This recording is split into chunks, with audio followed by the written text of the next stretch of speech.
Hello friends, welcome back to the Python exercise series. In this lesson, I'm going to write down my program which will calculate the summation of digits of a number. Suppose we are given a number 5490. Then we have to extract every individual digit and calculate its summation, which is 18. If you are given only one digit, then its summation will be 1 because it's an individual digit.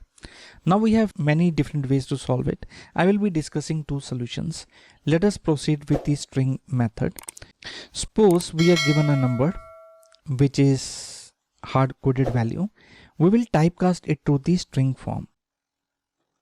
Once it is typecast to the string form, it will act as a collection now, and we can extract individual digit out of this collection using the for loop. So we will require additional variable which will hold the summation, and we will set it to 0 initially, and then we can say that for n in number. Now this number is a string and we can extract its element one by one using the for loop, and then we can say that result plus equals to int of n. Why I'm converting it into the integer? Because it is a string now, and when we will extract individual element of the string, it will be a string. Let us solve this exercise. I'm going to define a variable and will hard code its value 5490 and will typecast it into the string. I can define it as a string right away, but I want to give you the more clarity. So I'm going to convert it into the string, and we'll also define a variable result which will be initially 0. Now we can say that for n in num, and result is equals to result plus int of n. Now once the loop part is over, we can print the summation, and it is a result. Let us execute, and it says that it is 18. What if I set its value to 1? The summation will be 1. Now I'm going to use this method once again and will take the user input. This time, rather than hard coding the value, we will say that input, enter any number, and this time we need not to typecast it to the string because whatever input we will take from the user will be in the string form. And now I'm going to pass 5490 once again. It says that the summation of digits of a number is 18. Let us understand the second method.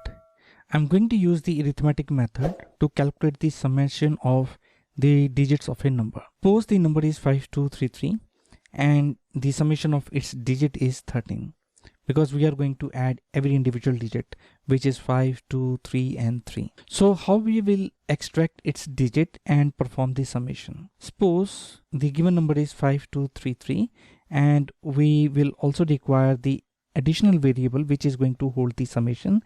It is going to be 0 initially. So what we will do is we will extract the last digit first. So we will say that remainder is equals to num modulus 10. So this is going to return us the last digit, because when we will apply the modulus operation on this with 10, it is going to return us 3. So we will obtain 3 out of this, and then we will add it to the result. So this is going to add remainder to this, and you can say 0 plus 3 is 3. So during the first iteration, the result is going to turn up 3, and then we will subtract 3 out of the number. We will say num minus equals to remainder. So this will remove 3 and we will obtain 5230. Now we have to remove the last digit. Therefore we will say num equals to num divided by 10. So this will return us 523.0. So this is the last operation which is challenging for us because it is converting the number to the floating point number. Therefore, when this operation will repeat 4 times, in fact during the second iteration, when we will perform this particular operation, this is going to return us a remainder which is of floating type, and the result will also become floating point number. So in second solution, I will tell you the remedy to solve this, but as of now we will continue using it. The problem now is number is not a collection, it is not a string, it is of numeric type, integer type. Therefore, we will not be able to iterate through the number using the for loop. We will require to convert it into the string, and therefore we can say for underscore in range length of string of number. So at this place, number is going to get converted to the string form, and we can obtain the length of the string, and range will in this case receive 4, and 4 is going to act as a upper limit. So range object will hold numbers 0, 1, 2 and 3, and therefore for loop will iterate 4 times. If this number had 3 digits, then for loop would have executed or iterated 3 times. Now I will be putting this logic inside here, and later on I will use the result variable to print the actual result. Let us see how we can solve this problem using the actual code. So I'm going to write over here method 2, and I will be hard coding the value of number 5233, keeping it the same. Result is 0, and then we can say that for underscore in range length of string of number. So this part is going to convert number to the string, and this part is then going to return us the length of the string, and therefore the range function will receive 4 and for loop will iterate 4 times in this particular case. And then we can say that remainder is equals to num modulus 10, and then result is equals to result plus equals to remainder, and therefore we will now remove the last digit of the number by saying that number is equals to num minus remainder, and this will convert the last digit to 0, and then we can remove that last digit by dividing it by 10, and then we can say that num is equals to num divided by 10. Finally we will print the result. The summation of in number is result. Let us execute this, and it says that there is an issue. What is that issue? I have written plus equals to over here, it should be plus. So it returns us 13, and you can see that the result is in the floating type. Now we should resolve this problem by replacing the division operator with the float division operator. So float division operator return us only the whole number part. It ignores the decimal part.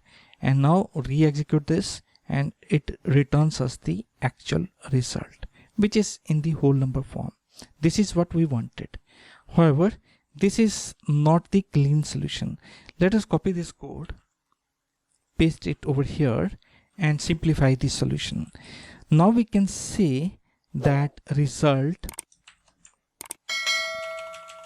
rather than writing that whole code, we can say that result plus equals to the remainder part, and now, and we can use this line of code which is going to divide the number with 10 but will return us only the whole number part. So when we will divide 5233 with 10 using the float division operator, the resultant number should have been 523.3, but this float division operator is not going to consider the floating part, that is the decimal part, and is going to return us only the whole number, which is 5233. And let us re-execute this, and it gives us the correct result. I'm going to change this number to 5234, and it should be 14. Yes, absolutely correct. Now I'm going to take the user input now, and we can say that return the input in the integer form and take the user input. We can say that enter any number. Now let us re-execute this, and I'm going to pass 5 2 3 4, and it says that the result is 14. Re-execute it by saying 5 2 3 0. It says that it is 10. Absolutely correct.